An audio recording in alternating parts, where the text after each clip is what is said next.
This isn't a place for a bottom-of-the-barrel person like you. Get lost.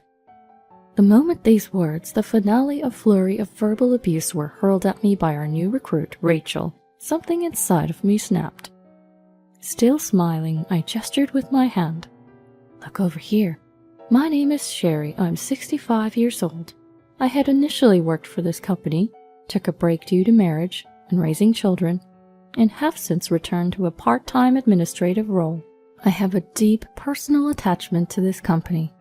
After all, I've been working here since graduating middle school. Back in the day, it was a small-scale company with just a few dozen people. Reflecting back, when my father passed away suddenly, I gave up on going to high school and started working to support my mother and young siblings. I thought to myself, my life is so miserable. Now I realize I was wrong. Life is full of surprises. I believe that it's because of the hardships I've faced that I can enjoy my fulfilling daily life now. And that's how I had come to think. Oh, this document.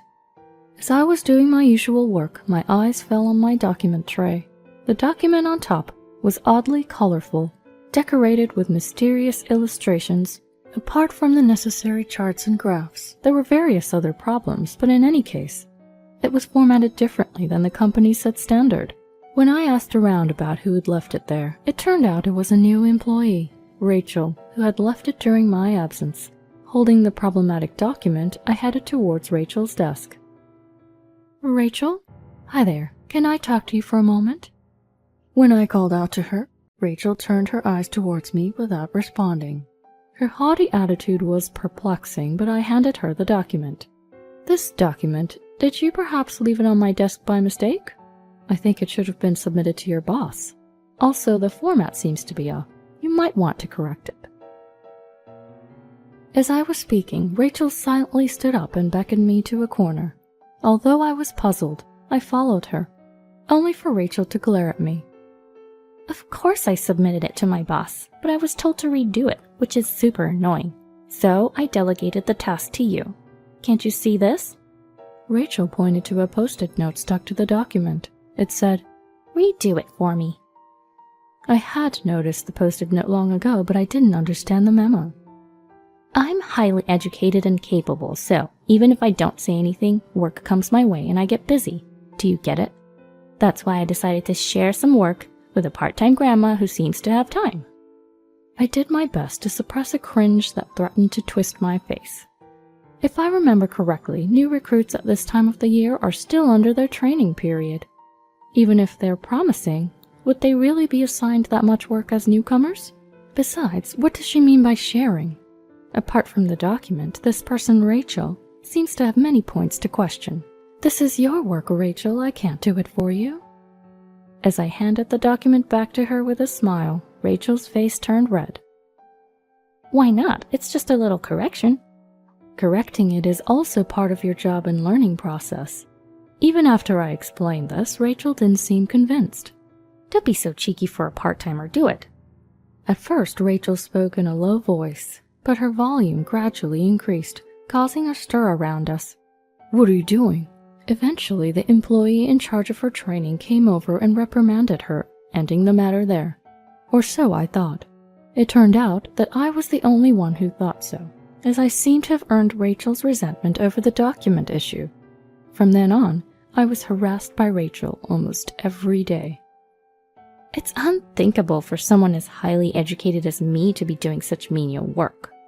She would push work onto me with bizarre confidence and pride, or make snide comments about my age and part-time status, like, "It's a blessing for a 65-year-old to be a part-timer in a big company like ours. It's hilarious how kind our company is to hire such an incapable old lady." Rachel has been so terrible. When I discreetly asked around, it seems that Rachel is a problematic new recruit who stands out among those who joined this year. There are rumors about her poor ability to catch up on work and her difficult personality. How did someone like Rachel get hired in the first place? Rachel always flaunted her high education as if it were a mantra. I guess they equated educational background with competency.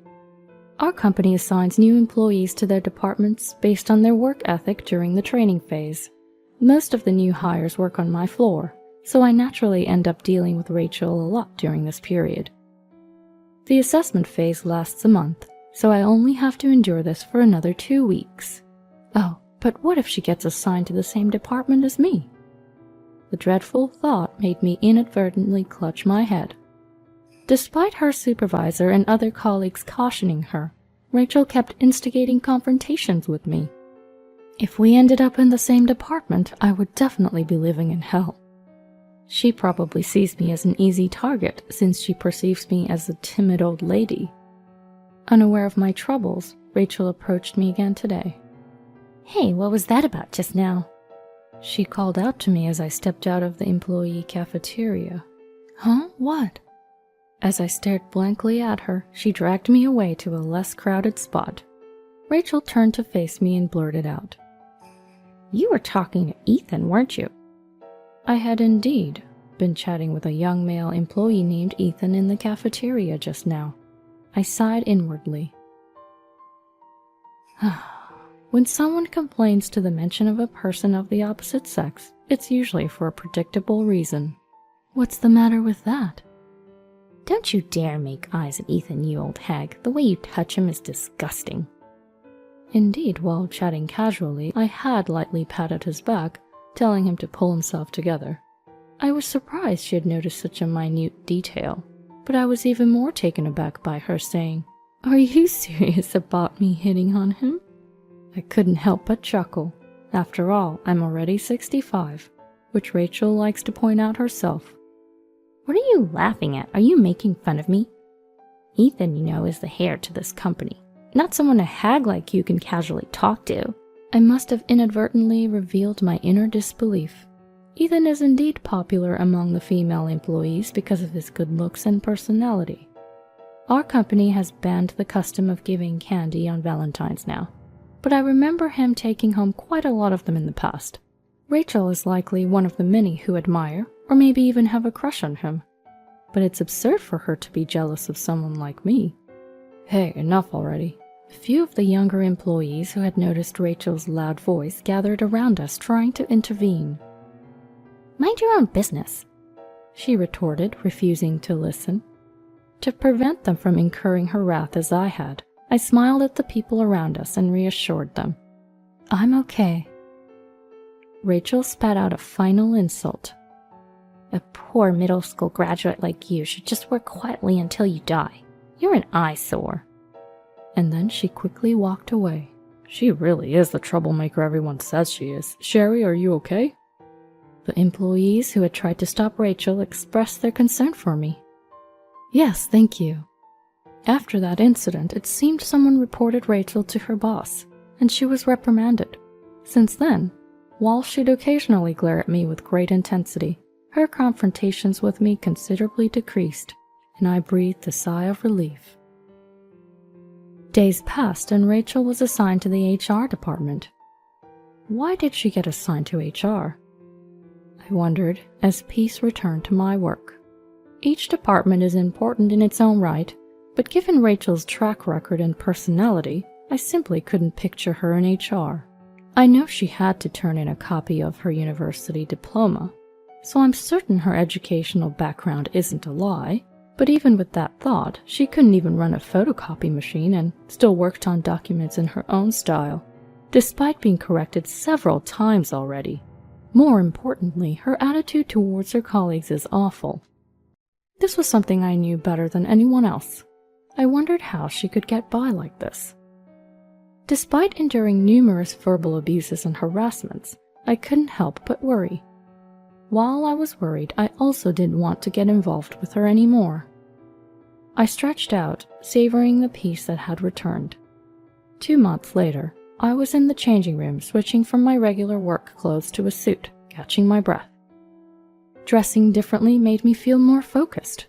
I quickly checked my appearance in the mirror and murmured to myself, "Today there's going to be a lecture-based training session at the company, and I was one of the attendees." When I arrived at the venue, some employees were still preparing the projector and arranging the desks. I should help out since I'm already here, I thought in my mind as I approached a person on the stage. As the person turned to my voice, they expressed surprise. Wait, Sherry? What are you doing here? I deeply regretted my mistake in choosing who to approach. Of all people, it was Rachel, the troublemaker. She put her hands on her hips, looked down at me from the stage, and snorted. There's a training session here today. What does an old part-timer like you need? As always, she was unpleasant. I kept my smile and responded, Yes, I'm here to attend the session too. Rachel snorted. Hold on, today's the final day of training for us new hires. Why would a part-timer like you attend? Oh, I see. You're an old lady who needs to refresh her memory from time to time, so things don't slip your mind. Putting aside her sarcasm, Rachel was right. Today was indeed the final day of training for the new hires. Our company's training for new employees lasts exactly 3 months. The first month is an assessment period, and the remaining 2 are for their boss to observe their work performance. Today was the final day. A sort of summary day where several employees serving as lecturers would provide lectures on topics such as the company's management philosophy. You're not here as a lecturer, are you? Or has dementia made you confused? This place isn't for bottom-rung workers. Go home already. As I maintained my silence and smile, Rachel's verbal onslaught escalated. The younger employees around us were so stunned that they forgot to stop her. While she was still berating me, I noticed a familiar face among those entering the room. Keeping my smile intact, I gestured with my palm toward the entrance. You might be the one who'll be leaving after this. What are you... Rachel followed my palm and immediately gasped. Standing there were our company's president, the head of the HR department to which Rachel belonged, and Ethan, the man she fancied. The head of HR was sweating profusely at Rachel's outburst, while the president and Ethan were clearly disgusted. No, this isn't what... I was just trying to explain to this part-timer the importance of today's training. Rachel, finally realizing the gravity of the situation, began to stammer out excuses. No one was coming to her aid. Amid the uncomfortable silence, Ethan, standing next to the president, glared at Rachel and asked me, Mom, is she the problematic new hire you were always talking about? When I answered, yes, Rachel let out a shriek as if her throat had been constricted. So you're Ethan's mom? Then are you the president's wife? Back when I was young and working for this company, I was introduced to the former president's son and ended up marrying him. My husband is now the president of this company. Not only Rachel, but also the other younger employees were displaying expressions of surprise. Why didn't anyone tell me? At Rachel's distressed outburst, I explained. Only a few employees know I'm the president's wife. I didn't want the new employees' attitudes to be affected, so I asked them to keep quiet about it. Rachel just gaped in response to my words. I was asked by my husband to greet the new employees and offer them words of encouragement, both as a long-serving part-time employee and as the president's wife. That's why I intended to attend today. I didn't expect to be talked down to this much. Rachel bit her lip. Why would the president's wife work as a part-timer? I might not know much about running a business, but I love this company and I enjoy working among people. Also, working part-time is easier, since I still have household chores at my age. I continued. There are things that are harder to see from higher positions that are instead clearer to a part-timer. For instance, we often hear various rumors, don't we? I glanced between the head of HR and Rachel while making my ambiguous remark. Rachel's face instantly turned red. I hadn't planned on spelling it out in this setting, but in her heightened state of emotion, Rachel pointed at the HR manager and shouted out an accusation. It was him. He told me that if I went out with him, he would arrange for me to be hired. I was taken aback, not expecting her to self-destruct in this way. Everyone, including my husband and son, was astir. Working part-time, I heard all sorts of rumors, including the rumor about our head of HR and Rachel being in a relationship even before she started working here. It was supposedly why she was hired and assigned to HR in the first place. The source was one of Rachel's fellow new hires, who also told me about it. Apparently, a drunken Rachel had boastfully revealed it all at a social gathering. Later, when I was complaining about Rachel to my husband, I also discussed this rumor with him. I intended to verify it at some point, but I didn't expect this sudden turn of events. All eyes were on the head of HR. His sweat-drenched face was so pale and trembled, so much that he looked as if he were crying.